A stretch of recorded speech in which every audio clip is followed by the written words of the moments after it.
ಪರಿಸರ ಮಾಲಿನ್ಯವನ್ನ ತಡೆಗಟ್ಟುವ ನಿಟ್ಟಿನಲ್ಲಿ ಮತ್ತು ಪ್ರಕೃತಿಯ ಸೌಂದರ್ಯವನ್ನ ಕಾಪಾಡುವ ಉದ್ದೇಶದಿಂದ ದೇಶದಾದ್ಯಂತ ಪ್ರತಿಯೊಂದು ಮಹಾನಗರ ಪುರಸಭೆ ಮತ್ತು ಗ್ರಾಮ ಪಂಚಾಯತ್ ವ್ಯಾಪ್ತಿಯಲ್ಲಿ ಅನಿಲ ಅಥವಾ ವಿದ್ಯುತ್ ಶವಾಗಾರ ಸ್ಥಾಪನೆಗೆ ಕೇಂದ್ರ ಮತ್ತು ರಾಜ್ಯ ಸರ್ಕಾರಗಳು ವ್ಯವಸ್ಥೆಯನ್ನು ಕಲ್ಪಿಸಬೇಕು ಎಂದು ಜಯಶ್ರೀಕೃಷ್ಣ ಪರಿಸರ ಪ್ರೇಮಿ ಸಮಿತಿ ಒತ್ತಾಯಿಸಿದೆ.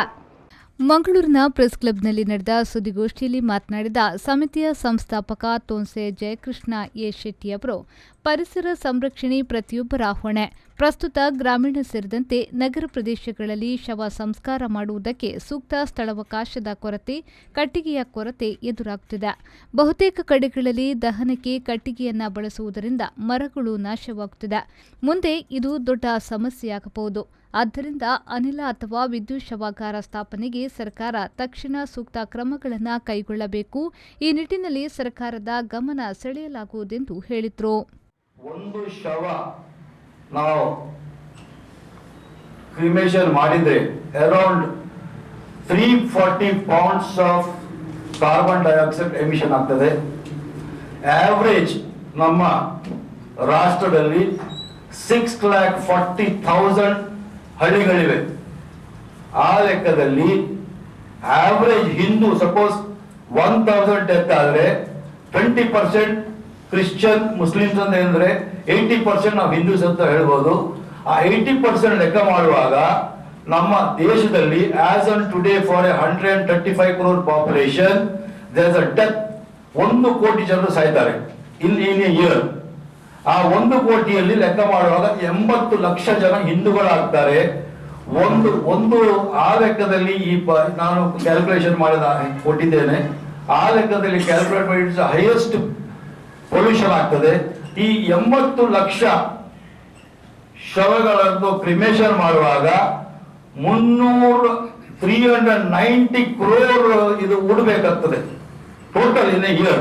390 crore kg wood 390 crore kg wood ಬೇಕಾಗ್ತದೆ. ಅದು because it the biggest environment degradation ಅಂತ ನಮ್ಮ ಸಮಿತಿ ಅದನ್ನು ಕೆಲವು ಆಧಾರದಲ್ಲಿ ನಾವು ನಿರ್ಧಾರ ಮಾಡಿದ್ದೇವೆ. ನಾವು ಸಮಿತಿ ಏಜೆಂಟ್ನಲ್ಲಿ ಲಾಸ್ಟ್ ಡಿಸೆಂಬರ್ 5 ತಾರೀಕಿಗೆ ಪ್ರತಿಯೊಂದು ಗ್ರಾಮ ಪಂಚಾಯತ್ನ ವ್ಯಾಪ್ತಿಯಲ್ಲಿ ಒಂದು ಎಲೆಕ್ಟ್ರಿಕ್ ಇಲ್ಲದ್ರೆ LPG ಗ್ಯಾಸ್ ಕ್ರಿಮೇಟೋರಿಯಂ ಬರಲೇಬೇಕು. ಈಗ ನೋಡಿ, ಕೆಲವು ಸಲ ಕೆಲವರಿಗೆ ಮನೆಯಲ್ಲಿ ಅವ್ರಿಗೆ ಜಾಗಿಲ್ಲ, ಹೆಣ ಸುಳ್ಳಿಕ್ಕೆ ಅವರಿಗೆ ಕೆಲವರು ಕೇಳುದಿಲ್ಲ, ನಮ್ಮಲ್ಲಿ ಬೇಡ ಇದೆಲ್ಲ ಗೊತ್ತಿದೆ. ಆದ್ರೆ ಒಂದು ಗ್ರಾಮ ಪಂಚಾಯತ್ ವ್ಯಾಪ್ತಿಯಲ್ಲಿ ಎಲೆಕ್ಟ್ರಿಕಲ್ LPG ಕ್ರಿಮೇಟೋರಿಯಂ ಆದ್ರೆ ಎಲ್ಲರೂ ಒಳ್ಳೆ ರೀತಿಯಲ್ಲಿ ಅವರ ಶವ ಸಂಸ್ಕಾರ ಮಾಡಬಹುದು. ಮತ್ತೆ ಈಗ ಶವ ಸಂಸ್ಕಾರ ಮಾಡೋದು ಸೆಟ್ ಅಟ್ ಇನ್ಫ್ರಾಸ್ಟ್ರಕ್ಚರ್ ಇರಬೇಕು, ಎಲ್ಲ clean and neat system, that should be electronic controls. ಈಗ ಮಾಡರ್ನ್ ಇದೆ ಸಿಸ್ಟಮ್ ನಲ್ಲಿ, ಇಟ್ಸ್ ಲೈಕ್ ಎ ಮಷಿನ್. ಆ ಲೆಕ್ಕದಲ್ಲಿ ನಾವು ಆಧಾರದಲ್ಲಿ ನಾವು ವೆಬ್ಸೈಟ್ ಗವರ್ಮೆಂಟ್ಗೆ ಮಾಡಿದ್ದೇವೆ. ಸಮಿತಿ ಅಧ್ಯಕ್ಷ LV ಅಮೀನ್ ಅವರು ಮಾತನಾಡಿ, 2019ರ ಮಾಹಿತಿಯಂತೆ ಪ್ರತಿನಿತ್ಯ 28,000ದಷ್ಟು ಮಂದಿ ಸಾವನ್ನಪ್ಪುತ್ತಿದ್ದಾರೆ. ಶವ ದಹನಕ್ಕಾಗಿ ಪ್ರತಿ ವರ್ಷ ಸುಮಾರು 390 ಕೋಟಿ ಕಿಲೋಗ್ರಾಂನಷ್ಟು ಕಟ್ಟಿಗೆಯನ್ನು ಬಳಸಲಾಗುತ್ತಿದೆ. ಇದರಿಂದ ಪರಿಸರಕ್ಕೆ ಸಾಕಷ್ಟು ಹಾನಿಯಾಗುತ್ತಿದ್ದು ಮಾಲಿನ್ಯವೂ ಹೆಚ್ಚಾಗುತ್ತಿದೆ. ಆದ್ದರಿಂದ ವಿದ್ಯುತ್ ಆಧಾರಿತ ಶವಾಗಾರ ಸ್ಥಾಪನೆಯ ಅಗತ್ಯವಿದೆ. ಈ ನಿಟ್ಟಿನಲ್ಲಿ ಸಚಿವರ ಬಳಿ ನಿಯೋಗ ಕೊಂಡೊಯ್ಯಲಾಗುವುದು. ಅಲ್ಲದೆ ಈ ಯೋಜನೆಗೆ ಕೇಂದ್ರ ಹಾಗೂ ರಾಜ್ಯ ಸರ್ಕಾರಗಳು ನಿರ್ದಿಷ್ಟ ಆರ್ಥಿಕ ವ್ಯವಸ್ಥೆಗಾಗಿ ಬಜೆಟ್ನಲ್ಲಿ ಅನುದಾನ ಮೀಸಲಿಡುವಂತೆ ಪ್ರಧಾನಿ ಮತ್ತು ರಾಜ್ಯಗಳ ಮುಖ್ಯಮಂತ್ರಿಗಳಿಗೆ ಮನವಿ ಸಲ್ಲಿಸಲಾಗುವುದೆಂದು ಹೇಳಿದರು. ಇದು ಪಟ್ಟಣದಲ್ಲಿ, ಯಾಕಂದ್ರೆ ಈ ದೇಶ ಈಗ 25 ವರ್ಷ ಸ್ವಾತಂತ್ರ್ಯ ಆದ ಕಾರಣ, ಅಭಿವೃದ್ಧಿ ನುಗ್ಗುತ್ತಾ ಹೋದ ಕಾರಣ ನಾವು ಇದು ಪಟ್ಟಣದಲ್ಲಿ ಮೊದಲವಾಗಿ ಕಾರ್ಪೊರೇಷನ್ ಮತ್ತು ಮಹಾನಗರ ಪಾಲಿಕೆ ಇಂಥ ನಗರದಲ್ಲಿ ಇಂದು ದೊಡ್ಡ ದೊಡ್ಡ ಕಟ್ಟಡಗಳಾದ ಕಾರಣ ಅದರ ಮಧ್ಯದಲ್ಲಿ ಹಿಂದಿನಿಂದಲೂ ಈ ಸಭಾಗೃಹಗಳು ಇದೆ. ಅದನ್ನು ಅಲ್ಲಿ ಈಗ ಪ್ರಾಮುಖ್ಯವಾಗಿ LPG ಅಥವಾ ಎಲೆಕ್ಟ್ರಿಸಿಟಿಯ ಸಭಾಗೃಹ ಆಗಬೇಕು ಅಂತ ನಮ್ಮ ಪರಿಸರ ಪ್ರೇಮಿ ಸಮಿತಿಯು ಕಳೆದ ಡಿಸೆಂಬರ್ 5, 2020ರ ಮಹಾಸಭೆಯಲ್ಲಿ ನಾವು ಇದು ನಿರ್ಧಾರವನ್ನು ಕೈಗೊಂಡಿದ್ದೇವೆ. ಅದನ್ನು ಮೂಲತಃವಾಗಿ ಈ ಅವಿಭಾಜ್ಯ ದಕ್ಷಿಣ ಜಿಲ್ಲೆಯಲ್ಲಿ ಇದ್ದಂತ ನಾವು ಈ ಜಯಶ್ರೇಷ್ಠ ಪರಿಸರ ಸ್ಥಾಪನೆ ಮಾಡಿ ಇದಕ್ಕೆ ಮೊದಲವಾಗಿ ನಾವು ಹೋರಾಟ ಮಾಡಿದವರು ಅಭಿವೃದ್ಧಿಗಾಗಿ. ಆದ ಕಾರಣ ಈ ಜಿಲ್ಲೆಯಿಂದಲೇ ಇಂತಹ ಒಂದು LPG ಅಥವಾ ವಿದ್ಯುತ್ ಸಂಬಂಧಪಟ್ಟ ಸಭಾಗೃಹ ಇಲ್ಲಿಂದ ಸ್ಥಾಪನೆ ಆಗಬೇಕು.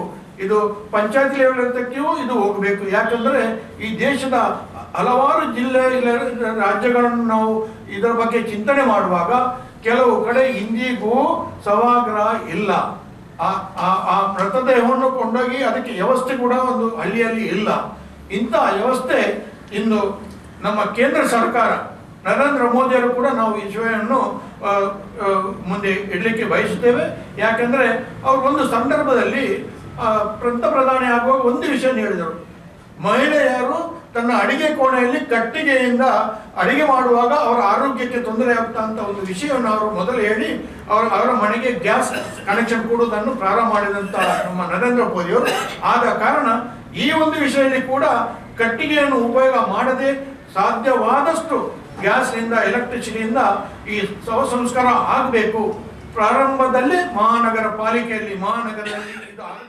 ಸುದ್ದಿಗೋಷ್ಠಿಯಲ್ಲಿ ಸಮಿತಿಯ ಉಪಾಧ್ಯಕ್ಷ ರಾಮಚಂದ್ರ ಬೈಕಂಪಾಡಿ, ಜೊತೆ ಕಾರ್ಯದರ್ಶಿ ಸುರೇಂದ್ರ ಮೆಂಟನ್ ಉಪಸ್ಥಿತರಿದ್ದರು. ನಾಗೇಶ್ ಕಾವೂರು, ವಿ4 ನ್ಯೂಸ್, ಮಂಗಳೂರು.